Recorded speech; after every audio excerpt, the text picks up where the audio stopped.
प्यारे बच्चों, welcome to my channel Varma study 2020 बुकलाना। प्यारे बच्चों, यूपी बोर्ड में ये क्लास 12 का इकोनॉमिक्स का फुल कोर्स मैं हिंदी मीडियम में कराऊंगा। यदि आप फुल कोर्स क्लास 12 का इकोनॉमिक्स करना चाहते हैं हिंदी मीडियम से, तो मेरे चैनल को सब्सक्राइब कीजिए और बेल आइकन को प्रेस करना ना भूलें, ताकि जो भी वीडियो मैं अपलोड करूं उसका नोटिफिकेशन सबसे पहले मिल सके। आज हम लोग पढ़ेंगे परिवर्तित अनुपातों का नियम या परिवर्तनशील अनुपातों का नियम। इससे पहले हम दो वीडियो लेक्चर 39 और लेक्चर 40 में पढ़ाया है। लेक्चर 39 में उत्पादन फलन के बारे में, लेक्चर 40 में टीपी, एपी और एमपी के बारे में। उसे आई बटन पर क्लिक करके उस वीडियो को ज़रूर देखिएगा। अगर वो वीडियो आप नहीं देखते हैं दोनों, तो ये पाठ या ये वीडियो समझ में नहीं आएगा, इसलिए आई बटन को क्लिक करके ज़रूर देखिएगा। आज परिवर्तनशील अनुपातों का नियम, लॉ ऑफ वेरिएबल प्रोपोर्शन के बारे में पढ़ेंगे। अरे बच्चों, और सबसे पहले कुछ चीज़ें जो मेन होती है उसको जानकारी से पहले थोड़ा सा बेसिक नॉलेज बहुत ज़रूरी होता है। भले ही इम्तहान में उसे न लिखा जाए, लेकिन उसके बिना काम नहीं चल पाता। अब देखो, परिवर्तनशील अनुपातों का नियम के कई नाम हैं। इसको हम कहते हैं उत्पत्ति ह्रास नियम भी कहते हैं। उत्पत्ति ह्रास नियम, परिवर्ती अनुपात के प्रतिफल का नियम, सीमांत उपयोगिता ह्रास नियम, सीमांत उत्पादकता ह्रास नियम, उत्पादकता, और नाम है इसका ह्रासमान प्रतिफल नियम, असमान अनुपाती प्रतिफल का नियम। इसके इतने ढेर सारे नाम हैं, तो आप कम से कम 2-3 नाम याद रखें जरूर। उत्पत्ति ह्रास नियम, परिवर्तनशील अनुपातों का नाम या परिवर्ती अनुपात का प्रतिफल का नियम। परिवर्ती और परिवर्तनशील एक ही चीज़ है। कहीं परिवर्ती बोला जाए, कहीं परिवर्तनशील बोला जाए, तो कन्फ्यूजन नहीं होना चाहिए। अब इसके थोड़ा सा जो बॉक्स में मैं बनाया हूँ, इसका मतलब यह है कि इम्तहान में इसे नहीं लिखना है। ये आपको कंसेप्ट क्लियर करने के लिए हिंट दिया गया है। तो सबसे पहले बच्चों, उत्पत्ति का मतलब होता है उत्पादन। उत्पादन के 3 नियम हैं। कौन कौन? उत्पत्ति वृद्धि नियम, उत्पत्ति समता नियम, उत्पत्ति ह्रास नियम। नाम से ही लग रहा है, वृद्धि नियम में उत्पादन बढ़ता है, उत्पत्ति समता नियम में उत्पादन स्थिर रहता है, उत्पत्ति ह्रास नियम में उत्पादन कम होने लगता है। लेकिन जो आधुनिक अर्थशास्त्री हैं, अगर हम अर्थशास्त्रियों को 2 भागों में बांट दें, परंपरागत अर्थशास्त्री, आधुनिक अर्थशास्त्री, तो आधुनिक अर्थशास्त्री जैसे श्रीमती जॉन रॉबिन्सन, ये एक अर्थशास्त्री का नाम है, बोल्डिंग, सैमुअलसन, ये आधुनिक अर्थशास्त्री की श्रेणी में आते हैं। इन्होंने कहा कि नहीं, उत्पत्ति के जो 3 नियम हैं ये सही नहीं है। उत्पत्ति का मूलतः एक ही नियम है, आधुनिक अर्थशास्त्री ने बताया, और वो कौन सा है?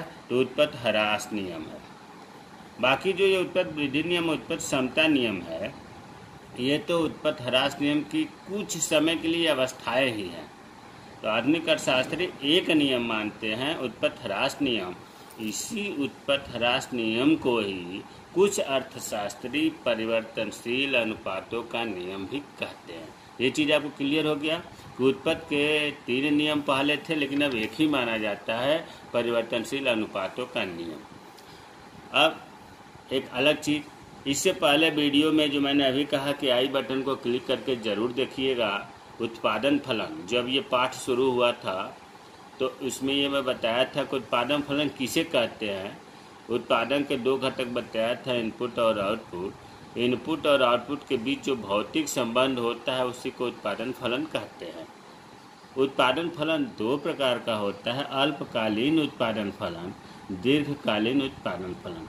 प्यारे बच्चों, अल्पकालीन उत्पादन फलन, दीर्घकालीन उत्पादन फलन पढ़ाया जा चुका है, उसे आई बटन पर क्लिक करके देख लीजिएगा।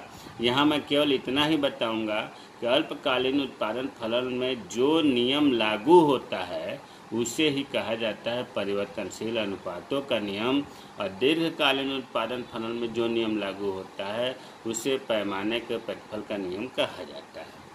तो इसका मतलब कि अल्पकालीन उत्पादन फलन में ही परिवर्तन, इसका ये जो नियम है जो आज हम लोग पढ़ेंगे, ये अल्पकाल में ही लागू होगा। इस नियम की मान्यताएं क्या है? परिवर्तनशील अनुपातों का नियम। देखिए, मान्यताएं का अर्थ ये हुआ कि ये स्थिति या ये चीज़ें होनी चाहिए तभी ये नियम लागू होगा। अगर इनमें से कोई चीज़ नहीं है या बदलाव होता है तो फिर ये नियम नहीं लागू होगा। पहला है कि एक या एक से अधिक साधन स्थिर रहने चाहिए। अब अल्पकालीन उत्पादन फलन जब आप पढ़ेंगे तो इसमें यही बताया गया है कि एक या एक से अधिक साधन जो स्थिर साधन हैं उन्हें स्थिर रखते हुए परिवर्तनशील साधनों की मात्रा को वृद्धि करते हुए उत्पादन होता है। तो इसमें जो है एक या एक से अधिक साधन स्थिर रहना जरूरी है। अल्पकाल में स्थिर साधन स्थिर रहते ही हैं। दूसरा, उत्पादन के साधनों के संयोग अनुपात में इच्छानुसार परिवर्तन किया जा सकता है। जो हम परिवर्तित साधन उसमें प्रयोग करेंगे इच्छानुसार बदल सकते हैं, 2, 4, 6 कर सकते हैं। तीसरा है परिवर्तनशील साधन की सभी इकाइयां समरूप रहनी चाहिए। मतलब जो जैसे परिवर्तनशील साधन हम श्रम का प्रयोग कर रहे हैं तो श्रम की जो सभी इकाइयां हैं एक जैसी होनी चाहिए। सबके जो कार्य करने की क्षमता है वो समरूप होनी चाहिए। चौथा, उत्पादन तकनीक में कोई परिवर्तन नहीं होना चाहिए। टेक्नोलॉजी में परिवर्तन नहीं होना चाहिए, नहीं तो फिर ये नियम अगर परिवर्तन होता है तो नियम काम नहीं करेगा। अल्पकाल अवस्था होनी चाहिए। अभी मैंने बताया कि अल्पकालीन उत्पादन फलन को ही परिवर्तनशील अनुपातों का नियम कहा जाता है। अब आते हैं मेन जो हमें पढ़ना है। मेन तो देखो मान्यताएं भी महत्वपूर्ण है और परिवर्तनशील अनुपातों का नियम। अब क्या होता है? देखो, नाम से लग रहा है कि जो हम परिवर्तनशील साधन लगाते हैं उनके अनुपात से उत्पादन पर क्या प्रभाव पड़ता है, इसका अध्ययन जो हम करते हैं वो परिवर्तनशील अनुपातों का नियम कहलाता है। इस नियम में हमें ये बताया जाता है कि अल्पकाल में, अभी मैंने बताया ना, अल्पकाल में स्थिर साधनों का प्रयोग स्थिर रखते हुए किसी परिवर्तनशील साधन की, मान लो श्रम की इकाइयों में वृद्धि करके उत्पादन बढ़ाया जाता है। तो एक बिंदु के बाद परिवर्तनशील साधनों की प्रत्येक अतिरिक्त इकाई से प्राप्त होने वाली उपज घटने लगती है। इसी को तो उत्पत्ति ह्रास नियम कहते हैं। भाई, जब हम स्थिर साधनों को स्थिर रखते हुए परिवर्तनशील साधनों की मात्रा का प्रयोग हम करते हैं तो एक लिमिट तक, एक अवस्था तक तो उत्पादन बढ़ता है। उसके बाद उत्पादन घटने लगता है, जिसे हम कहते हैं उत्पत्ति ह्रास नियम। और तो उत्पत्ति ह्रास नियम का ही दूसरा नाम है परिवर्तनशील अनुपातों का नियम। ये जो अवस्था में बांटा गया है परिवर्तनशील अनुपातों का नियम को 3 अवस्थाएं माना गया है। पहला है बढ़ते प्रतिफल की अवस्था, या इसे हम कहते हैं इंक्रीजिंग रिटर्न, फर्स्ट स्टेज। दूसरा सेकेंड स्टेज, सेकेंड अवस्था, द्वितीय अवस्था, घटते हुए प्रतिफल की अवस्था। तीसरा है ऋणात्मक प्रतिफल की अवस्था, इसे हम थर्ड स्टेज कहते हैं। तो इसके जो स्टेज हैं ये व्याख्या करने पड़ते हैं। अब हम तालिका, इम्तिहान में कैसे पूछेगा, परिवर्ती अनुपातों का नियम किसे कहते हैं, तालिका और रेखा चित्र की सहायता से स्पष्ट कीजिए। तो तालिका देखिए, इससे पहले वीडियो जब आप आई लिंक पर आप क्लिक करके देखेंगे तो जो वहाँ पर मैं एग्जाम्पल लिया था वही एग्जाम्पल यहाँ लिया हूँ, ताकि एक उदाहरण से आपको दोनों चीज़ क्लियर हो जाए। टीपी, एपी, एमपी में संबंध और परिवर्ती अनुपातों का नियम में उदाहरण सेम रखा, वही चीज़ रखा है। इसमें फिर भी एक बार मैं बता दूं, स्थिर साधन स्थिर है, मान लो 1 हेक्टेयर तो सब 1 हेक्टेयर रख लिया। परिवर्तित साधन में हमने श्रम को माना है तो हमने 1, 2, 3, 4, 5, 6, 7 तक लिया है। और ये आंकड़े हैं। टीपी को टीपीपी कहते हैं, कुल उत्पाद। एपी को एपीपी, एवरेज फिजिकल प्रोडक्ट, औसत उत्पाद।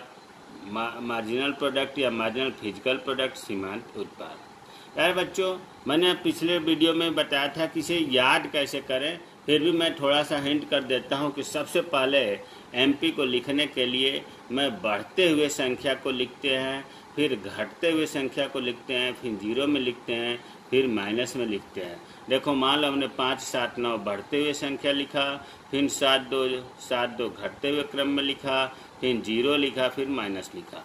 और जब एमपी पता चल गया तो इसी से टीपी पता चल जाता है। कैसे चलता है? जैसे 5 का 5 लिख दिया, फिर 5 में 7 को जोड़ के 12 लिख दिया, 12 में 9 जोड़ के 21 लिख दिया, 21 में 7 जोड़ कर 28, 28 में 2 जोड़ कर 30, 30 में 0 30, 30 में माइनस 2 जोड़ा तो 28। अब एपी निकालने के लिए इसका सूत्र होता है एपी का TP/L, मतलब TP ये है, L ये है, श्रमिकों की संख्या, जिसे भाग देते हैं। तो 5 में 1 से भाग दिया 5, 12 में 2 से भाग दिया 6, 3 7 21, 4 7 28, 5 6 30, 6 5 30, 7 6 28। अब जो है ये चीज़ तो पहले मैं बताया था। अब इसमें थोड़ा सा ये ध्यान देना है कि जब आप संबंध पढ़ेंगे तो मैंने ये बताया था कि टीपी पर ध्यान दीजिए। ये ऐसा स्टेज है यहाँ तक कि देखो 5 से अंतर हम देख रहे हैं कि 5 का मान लो 5 हो गया, इन दोनों के बीच में 7 हो गया और इन दोनों के बीच में 9 हो गया। इसी को तो सीमांत उपयुक्तता कहते हैं। देखो 5 7 9। इसके बाद टीपी बढ़ तो रहा है, 28 के बाद 21 से 28 हुआ तो 7, फिर 28 से 30 2। इसके बाद ये घट रहा है, यहाँ के बाद माइनस में हो रहा है। अब फिर समझ लीजिए कि यहाँ जो गैपिंग है वो बढ़ती दर से है। हम ये कहते हैं पहले दूसरे तीसरे में कि टीपी बढ़ती हुई दर से बढ़ता है। अब हम ज़्यादा जोर नहीं लगाएंगे क्योंकि पिछले वीडियो में आप देख लें। फिर 28 30 30 में हम कहेंगे कि टीपी बढ़ तो रहा है लेकिन टीपी घटती दर से बढ़ता है। घटती दर का मतलब हुआ कि इनकी जो गैपिंग है वो कम होती जा रही है यहाँ से, और इनकी गैपिंग जो है यहाँ तक बढ़ रही थी। यहाँ पहले 5 का अंतर आया, फिर 7 का आया, फिर 9 का आया। 5 7 9 बढ़ते हुए क्रम में है तो हम ये कहेंगे टीपी बढ़ती हुई दर से बढ़ता है। फिर यहाँ की गैपिंग कम हो रही है, 7 हो गया, 2 हो गया, 0 हो गया, ये हम कहेंगे कि टीपी घटती हुई दर से बढ़ता है। और 28 30 से कम हो गया तो हम इसे कहेंगे कि गिरती हुई अवस्था में टीपी है। तो प्यारे बच्चों, यहाँ हम ये बताना चाहते हैं, उसमें बताया है कि 3 अवस्थाएं होती हैं। पहला होती है बढ़ती हुई दर से, टीपी बढ़ती हुई दर से बढ़ती है, टीपी घटती हुई दर से बढ़ती है और टीपी गिरती है। वही अवस्थाएं इसमें भी है। थोड़ा सा एक चीज़ आपको ध्यान देना है, जो बहुत ही आप कितना हो वीडियो देख लें, कितना हो किताब पढ़ लें, जो बच्चों को पिंच करती है, कन्फ्यूजन करती है। मैं फिर एक बार देखो यहाँ बता रहा हूँ कि आप जो पिछला वीडियो पढ़ेंगे उसमें बढ़ती हुई दर से, घटती हुई दर से और गिरती हुई दर से टीपी 3 अवस्थाओं में बताया गया है। यहाँ देखो, यहाँ इस हिसाब से प्रथम अवस्था यहाँ होना चाहिए, लेकिन हमने यहाँ तक कर दिया, चौथे तक कर दिया है। अब क्यों करें? तो फिर मैं बता रहा हूँ कि आप इस बढ़ती हुई अवस्था को तो दिमाग में मान लें कि ये पहली अवस्था है। केवल एक अवस्था चौथी श्रमिक का इसलिए इस पहले स्टेज में शामिल किया जा रहा है क्योंकि प्यारे बच्चों, उत्पत्ति ह्रास नियम का नियम है कि जहाँ से एपी और एमपी दोनों गिरते हैं वहाँ तक प्रथम अवस्था की अंतिम अवस्था होती है। देखो यहाँ से एमपी तो खैर यहाँ से कम होने लगा, 9 के बाद 7 होने लगा, लेकिन एपी जो है यहाँ भी 7 है, यहाँ भी 7 है, इसलिए यहाँ से कम हो रहा है। तो हम पहले स्टेज की, पहले अवस्था की अंतिम जो है क्षेत्र का लीजिए, यहाँ तक माने हैं। क्यों माने हैं? क्योंकि यहाँ से औसत उत्पाद घट रहा है। फिर मैंने बता रहा हूँ कि आप टीपी वाला ही याद रखिए। केवल प्रथम अवस्था में इतना मान लीजिए कि औसत अवस्था जहाँ से गिरना शुरू करती है उस क्षेत्र को, उस इकाई को भी प्रथम अवस्था में सम्मिलित करते हैं। तो अब हमें उम्मीद है कि ये क्लियर हो गया होगा कि प्रथम अवस्था जो है परिवर्तन अनुपात का नियम का 4 तक हो गया। चौथे में मैं मान रहा हूँ कि घटती दर से टीपी है, मैं मान रहा हूँ कि सीमांत उत्पाद घट रहा है, लेकिन क्या हुआ, औसत उत्पाद तो बढ़ रहा है ना। तो औसत उत्पाद बढ़ने की स्थिति को प्रथम स्टेज में शामिल किया गया है। क्यों? क्योंकि नियम है कि द्वितीय स्टेज वहीं से स्टार्ट होता है जहाँ से एपी और एमपी घटते हैं। तो एपी यहाँ से ही तो घट रहा है। तो द्वितीय अवस्था ये चीज़ हो गया, यहाँ घट रहा है, ये भी घट रहा है, तो द्वितीय अवस्था हो गया। और तृतीय अवस्था माइनस वाला हो गया। इसी चीज़ को यहाँ पर हम ग्राफ से बताए हैं। ग्राफ मैंने पहले इसलिए बना लिया बच्चों, वीडियो ज़्यादा लंबा हो जाता है, और अब तो हमें उम्मीद है कि आंकड़ों से आप ग्राफ बना ही लेते होंगे। अब तक कम से कम मैं 20 ग्राफ बता दिया। देखो, सबसे पहले इस तरह से खींच लिया श्रम की इकाइयाँ। श्रम की इकाइयाँ 7 है, तो बराबर बराबर दूरी पर 7 हमने निशान लगा लिया। 1 2 3 4 5 6 7 लिख दिया श्रम की इकाई। इधर हमें तीनों दिखाना है, टीपी एपी एमपी, तो हमने लिख दिया टीपी एपी एमपी। सबसे ज़्यादा तीनों में बड़ी संख्या है 30। अब हम 5-5 का अंतराल लेकर के, 0 ये होता है, 5-5 का अंतराल लेकर 5 10 15 20 25 30 लिख लिया। और ये माइनस में है तो इसलिए 5 एक माइनस में लिख लिया। अब सबसे पहले हम टीपी वक्र बनाते हैं।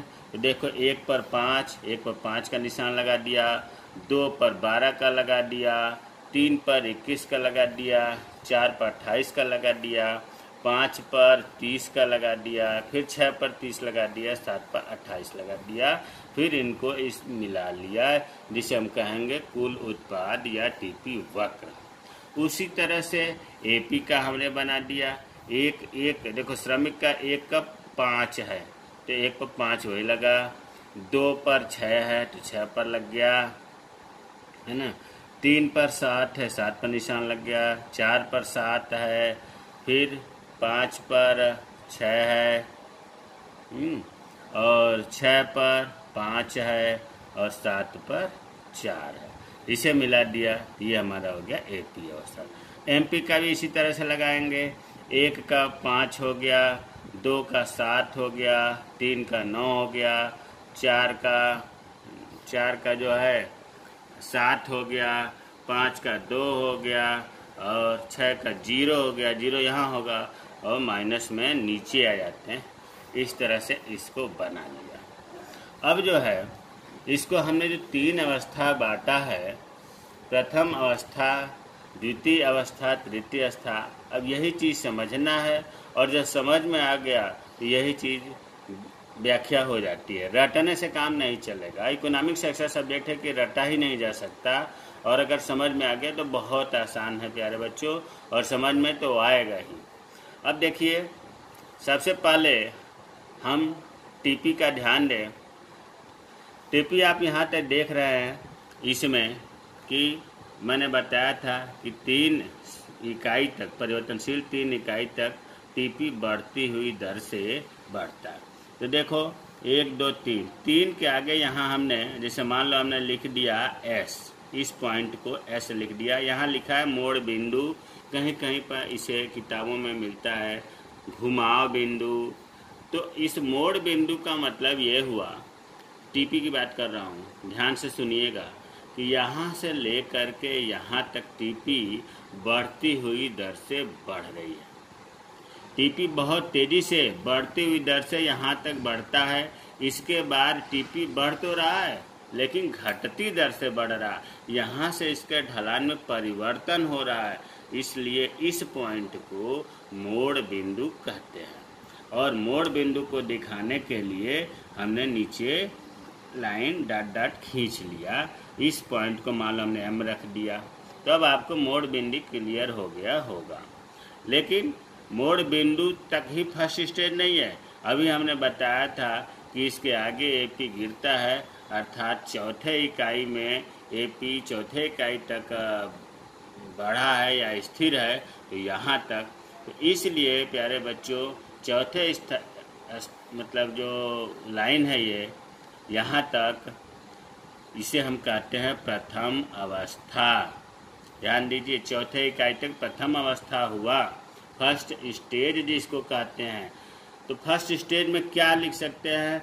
लिख सकते हैं कि जब स्थिर साधनों के साथ परिवर्तनशील साधनों की मात्रा में वृद्धि की जाती है तो टीपी बढ़ती हुई दर से बढ़ती है। आप कहेंगे टीपी तो यहीं तक बढ़ती हुई दर से बढ़ती है। मैंने कहा था कि बढ़ती हुई दर से ही कहेंगे, भले ही इतनी नहीं बढ़ रही है, क्योंकि यहाँ तो हम एपी की वजह से यहाँ तक हम पहुँचे हैं। तो इसमें लिखेंगे कि टीपी बढ़ती हुई दर से बढ़ती है और एपी भी बढ़ रही है और एमपी भी बढ़ रही है। तीनों जब बढ़ते हैं इसीलिए तो इसे कहा जाता है बढ़ते प्रतिफल की अवस्था। और इस पूरे क्षेत्र को यहाँ से ले करके और यहाँ तक को कहते हैं प्रथम अवस्था या बढ़ते प्रतिफल की अवस्था। अब द्वितीय अवस्था में आते हैं। द्वितीय अवस्था आपको पता है कि 5 और मतलब 4 तक तो यहाँ हो गया। अब यहाँ से द्वितीय अवस्था शुरू होता है, 5 और 6 तक द्वितीय अवस्था कहलाता है, यहाँ से लेकर के यहाँ तक। इसमें क्या होता है, टीपी की बात करें तो टीपी बढ़ तो रहा है लेकिन घटती दर से बढ़ रहा है और वो अपने अधिकतम बिंदु ई पर पहुंच जाता है। सबसे अधिकतम बिंदु उत्पादन का अधिकतम बिंदु ई है और जैसे ही टीपी अधिकतम बिंदु पर पहुंचता है उसी तरह अगर नीचे ध्यान दें तो ये एमपी है, एमपी शून्य हो जाता है, सीमांत उत्पाद शून्य हो जाता है। खूब पूछा जाता है कि सीमांत उत्पाद शून्य होता है तो टीपी क्या होता है, तो अधिकतम। टीपी अधिकतम होता है तो एमपी क्या होता है, तो 0। अब एपी की बात करें, एपी यहाँ से घटती हुई है। द्वितीय स्टेज शुरू कहाँ से हुआ, जहाँ पर औसत उत्पाद और सीमांत उत्पाद काट रहे हैं। इसे मान लो हमने टी बिंदु मान लिया, ये काट रहे हैं तो यहाँ से दूसरा स्टेज शुरू हुआ। काटने का मतलब ये होता है कि यहाँ दोनों एपी और एमपी बराबर हैं। संख्या में देखें तो देखो चौथे में 7 है और एमपी भी 7 है। तो यहाँ से काट रहे हैं तो यहाँ से दूसरा शुरू होगा अवस्था। और ये लाइन हमने बताया था, ये तो केवल मोड़ बिंदु दर्शाने के लिए था। ये लाइन यहाँ से दूसरी अवस्था शुरू हो रही है, ये बता रहा है। तो अभी दूसरी अवस्था शुरू हो गई जहाँ पर एपी और एमपी बराबर होते हैं। और कहाँ तक होती है दूसरी अवस्था, जहाँ पर टीपी सबसे अधिकतम होता है, जहाँ पर एमपी 0 होता है। देखो ये दोनों घट रहे हैं लेकिन फिर भी किसी न किसी रूप में टीपी तो बढ़ ही रहा है, थोड़ा ही सही बढ़ तो रहा है। इसलिए यहाँ तक जो है उत्पादक उत्पादन करता है। अब इसके बाद और उस श्रमिकों की संख्या हम लगाएंगे, परिवर्तनशील साधन की मात्रा बढ़ाएंगे तो सीमांत उत्पाद घटता जाता है। अर्थात यहाँ से माइनस में हो गया, लेकिन ध्यान दो बच्चों, सीमांत उत्पाद माइनस में हो गया, एपी भी घट रहा है लेकिन एपी धनात्मक है। और जहाँ से सीमांत उत्पाद माइनस होता है वहाँ से टीपी गिरने लगता है। टीपी गिरने लगता है। इस अवस्था को जहाँ अधिकतम होता है टीपी और सीमांत 0 होता है, वहाँ से तृतीय अवस्था शुरू होती है और लास्ट तक तृतीय अवस्था होती है। तो हमें उम्मीद है कि ये चित्र आपको समझ में आ गया होगा। इसी का व्याख्या हमने कर दिया है। जो अभी बताया प्रथम अवस्था बढ़ते प्रतिफल का नियम, अभी मैंने जो बताया मेन बात कि टीपी बढ़ती हुई दर से बढ़ता है, एपी भी बढ़ता है और एमपी भी बढ़ता है। तो तीनों वृद्धि के कारण इस अवस्था को, इस क्षेत्र को बढ़ते हुए उत्पादन की या बढ़ते हुए प्रतिफल की अवस्था कहते हैं। द्वितीय अवस्था घटते प्रतिफल की अवस्था, इसमें मैंने बताया कि टीपी घटती हुई दर से बढ़ता है और अधिकतम बिंदु ई बिंदु पर पहुंचता है जहां पर एमपी 0 हो जाता है, लेकिन एमपी 0 हो जाता है और एपी और एमपी दोनों घटने लगते हैं लेकिन धनात्मक रहते हैं। इस क्षेत्र को घटते प्रतिफल की अवस्था कहा जाती है। पढ़ाया जाए, बता दिया। तृतीय अवस्था जिसे ऋणात्मक प्रतिफल की अवस्था कहते हैं, इसमें जो है टीपी में कमी आने लगती है। अच्छा बच्चों, क्यों कमी आने लगती है? इसलिए कमी आने लगती है कि देखो जो स्थिर साधन, जो भूमि है मान लिया वो स्थिर है और हम श्रमिकों की संख्या बढ़ाते जा रहे हैं, तो थोड़े से जमीन तो बढ़ा नहीं रहे हैं, श्रमिकों की संख्या बढ़ाते जा रहे हैं, तो क्या होगा, जो भूमि है, स्थिर साधन है, उस पर दबाव बनेगा। जमीन बढ़ ही नहीं रहा और श्रमिक बढ़ते जा रहे हैं तो दबाव बनेगा। दबाव का मतलब ये है कि कुल उत्पादन में कमी आने लगेगी, और जब कमी आती है तो वहाँ एमपी ऋणात्मक हो जाता है, एपी तो धनात्मक ही रहता है। इस अवस्था को ऋणात्मक प्रतिफल की अवस्था भी कहते हैं। इम्तिहान में प्रश्न कैसे पूछता है, परिवर्ती अनुपात का नियम किसे कहते हैं? उपयुक्त उदाहरण की सहायता से या उपयुक्त तालिका की सहायता से रेखाचित्र द्वारा स्पष्ट कीजिए। तो आप सबसे पहले परिवर्ती अनुपात के नियम का अर्थ लिखेंगे, मान्यताएं लिखेंगे, फिर उसका तालिका बनाएंगे और चित्र बनाएंगे। 4 चीज़ याद रखिए, 4 चीज़ वर्णन करने होते हैं अगर 6 नंबर का क्वेश्चन आता है तो। कभी कभी ये पूछा नहीं जाता है, लेकिन मैं आपको समझने के लिए लिख दिया हूँ कि एक उत्पादक द्वितीय अवस्था में ही कार्य क्यों करना पसंद करता है। इसमें 3 कभी कभी आपको जानकारी होनी चाहिए कि जो first stage, second stage, third stage है, इसमें उत्पादककर्ता को किस स्टेज में कार्य करना चाहिए। तो देखो, इसका उत्तर है द्वितीय अवस्था में। अब प्रश्न उठता है कि पहली अवस्था में क्यों नहीं। तो अभी आपने देखा कि जैसे ही परिवर्तनशील साधन श्रम की हम मात्रा बढ़ा रहे थे तो कुल टीपी में वृद्धि हो रही थी। तो जब उत्पादन बढ़ रहा है तो कौन सा उत्पादन उस वृद्धि का लाभ लेना नहीं चाहेगा। इसलिए प्रथम अवस्था में उत्पादन नहीं रहेगा, आगे बढ़ता रहेगा, क्योंकि उसे लाभ मिल रहा है, उत्पादन में वृद्धि हो रही है तो और उत्पादन करना चाहेगा। इसलिए प्रथम अवस्था में वो रहना पसंद नहीं करता है। तृतीय अवस्था में इसलिए रहना नहीं पसंद करता है क्योंकि यहाँ पे एमपी माइनस में हो जाता है, ऋणात्मक निगेटिव हो जाता है, और एमपी जैसे ही ऋणात्मक होता है कुल टीपी मतलब टोटल प्रोडक्ट गिरने लगता है। इसलिए उत्पादन तृतीय अवस्था में क्यों रहेगा, जब उसका कुल उत्पादन ही कम होने लगा तो तृतीय अवस्था में भी नहीं रहेगा। तो रहता है द्वितीय अवस्था में। क्यों रहता है, देखो यहाँ पर एमपी घट तो रहा है लेकिन धनात्मक है। एमपी बढ़ने का मतलब है कि उत्पादन में टीपी में बढ़ रही है, एमपी घटने का मतलब है कि उत्पादन तो बढ़ रही है, टीपी बढ़ रही है लेकिन घटते दर से बढ़ तो रही है। तो एमपी घट रही है लेकिन धनात्मक है, और तब तक करेगा जब तक वो धनात्मक रहेगा। इस प्रकार कुछ न कुछ तो वृद्धि अवश्य होती है। इस प्रकार द्वितीय अवस्था में ही उत्पादक कार्य करना पसंद करेगा। द्वितीय अवस्था में ही आपको अधिकतम बिंदु मिलेगा और एमपी उस समय 0 होता है। प्यारे बच्चों, अब हमें उम्मीद है अगर कुछ दिक्कत हो कोई तो आप कमेंट बॉक्स में लिख करके पूछें, मैं दोबारा बताऊंगा, रिप्लाई भी जरूर करूंगा। लेकिन हर चीज़ क्लियर हो जाना चाहिए। आपको अल्पकालीन उत्पादन फल जिसको परिवर्तन अनुपातों का नियम लागू होता है बता दिया। जय हिंद, जय भारत।